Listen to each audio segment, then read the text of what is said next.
चुनाव प्रचार में 24 घंटे से कुछ ज्यादा का वक्त बचा हुआ है और कांग्रेस और भारतीय जनता पार्टी दोनों के दिग्गज नेता वाराणसी में डेरा डाले हुए हैं और पूरी कोशिश है कि 2 दिन के प्रचार में पूरा ज्यादा से ज्यादा मतदाताओं को अपनी ओर किया जाए। हमारे साथ छत्तीसगढ़ के मुख्यमंत्री भूपेश बघेल हैं, जो लगातार कई दिनों से उत्तर प्रदेश में धुआंधार प्रचार कर रहे हैं।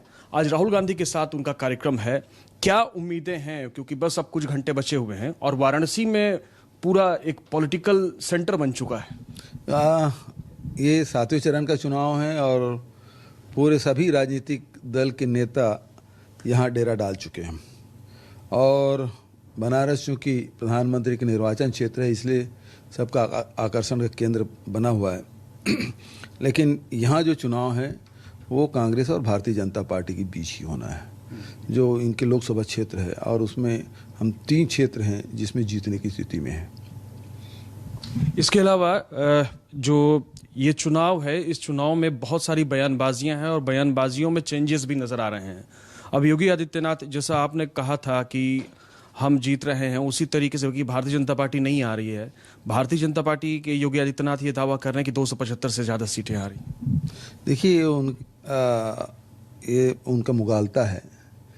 वैसे भी भारतीय जनता पार्टी के अंदर में एक दूसरे के निपटाने की कवायद बहुत तेज़ी से चला और इसमें बहुत सारे जो दिग्गज और धाराशाही भी होंगे जो एक दूसरे को निपटा रहे हैं। तो ये लड़ाई चुनाव के पहले ही शुरू हो चुका था। दिल्ली में इसके पूरी बिसात बीच गई थी और उस समय योगी आदित्यनाथ को रिप्लेस करने की बात हो रही थी, लेकिन वो अड़े और उसी बीच इनके नेताओं के बीच में तनाव पैदा हुआ, जो बहुत सारे कार्यक्रमों में दिखा भी। तो भारतीय जनता पार्टी के नेता एक दूसरे के निपटाने में लगे हुए हैं और उसका खामियाजा भारतीय जनता पार्टी को करना ही पड़ेगा। दूसरी बात यह है कि आम जनता है वो अपनी समस्याओं से जूझ रहा है, चाहे वो छुट्टा जानवर हो, चाहे धान और गेहूं की कीमत कम मिलना हो, चाहे वो किसान आंदोलन की बात हो जिसमें किसानों के छातियों में गाड़ी चला देना, नौजवान परेशान हैं, उन्हें रोज़गार नहीं मिल रहा है, नौकरी तो मिल नहीं रही है लेकिन उनकी पीठ में लाठियां बरसाई जा रही है। इससे लोग परेशान हैं, महिलाएं असुरक्षित महसूस कर रही हैं।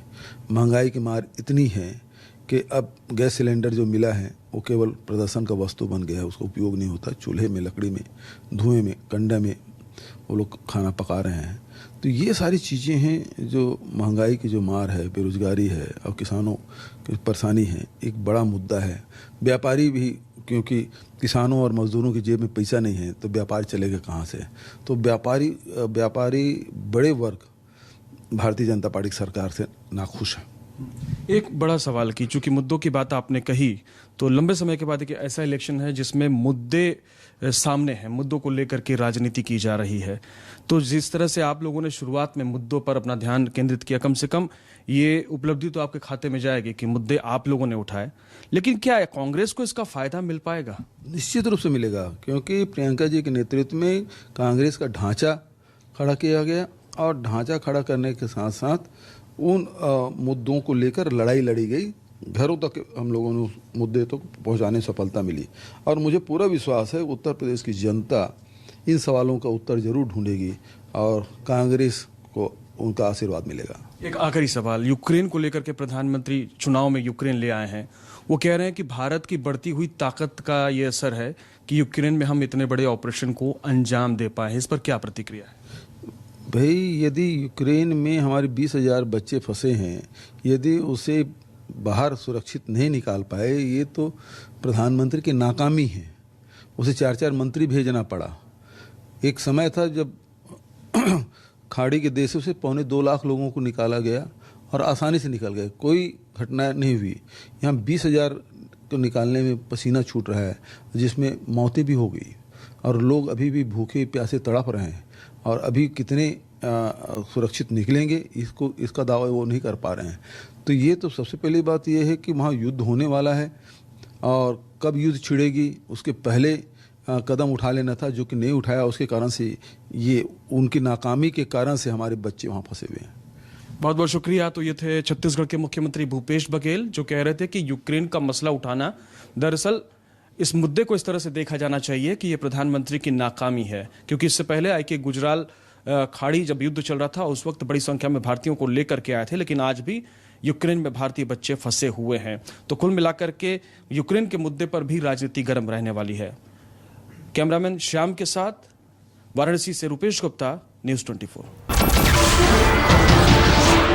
नमस्कार, मैं हूं मानक गुप्ता। अगर आपको हमारा ये वीडियो पसंद आया हो तो इसे लाइक और शेयर जरूर करें, और हां, हमें सब्सक्राइब और फॉलो करना ना भूलें ताकि आप देश और दुनिया की कोई खबर मिस ना करें। तो जुड़े रहिए हमारे साथ और देखते रहिए न्यूज़ 24।